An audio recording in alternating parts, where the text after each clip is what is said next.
कर्जबाजारीपणामुळे यवतमाळ जिल्ह्यामधले अनेक शेतकरी आत्महत्या करत आहेत। तीच वेळ आपल्या वडिलांवर येऊ नये म्हणून दिग्रसचा देवेंद्र ठाकरे हा एक गुणी कलाकार पुण्यामधल्या अभिनव कला महाविद्यालयामध्ये शिकायला आलाय। पण ओल्या दुष्काळामुळे त्यालाही आपल्या शिक्षणामध्ये आता खंड पडतो की काय अशी चिंता सतावू लागली आहे। फक्त लढ म्हणा या विशेष उपक्रमातून देवेंद्रच्या शिक्षणाची धडपड पाहूयात। पुण्यातल्या एका खोलीत एक सुंदर चित्र रेखाटत बसलेला हा आहे देवेंद्र ठाकरे। त्याचा नंबर खरं तर जे स्कूल ऑफ आर्टला लागलेला, पण मुंबईतला शैक्षणिक खर्च परवडत नाही म्हणून देवेंद्रनं पुण्यातल्या अभिनव कला महाविद्यालयात प्रवेश घेतलाय। यवतमाळ जिल्ह्यातल्या दिग्रजमध्ये त्याची शेती आहे।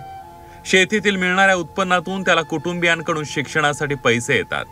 मात्र यंदा काढणीला आलेलं कपाशीचं पीक अतिवृष्टीमुळे पाण्यात सडून गेलंय, त्यामुळे शिक्षणासाठी कुटुंबियांकडून पैसेच येणार नाहीयेत। नापिकी झाल्यामुळे आर्थिक परिस्थिती खालावली थोडी, आणि यावर्षी सततच्या पावसामुळे अतिवृष्टीमुळे शेतातील सगळं पीक गेलं, आणि आता म्हणजे जी आर्थिक परिस्थिती खालावली त्यामुळे मग पुढील वेळोवेळी पैसे पाठवू शकत नाही। देवेंद्र ठाकरेचं शिक्षण थांबू नये यासाठी तुम्हीही त्याला थेट आर्थिक मदत करू शकता। देवेंद्र अरुण ठाकरे, बँक खाते क्रमांक आहे 5010730351751780 आणि IFSC कोड आहे HDFC 0005684।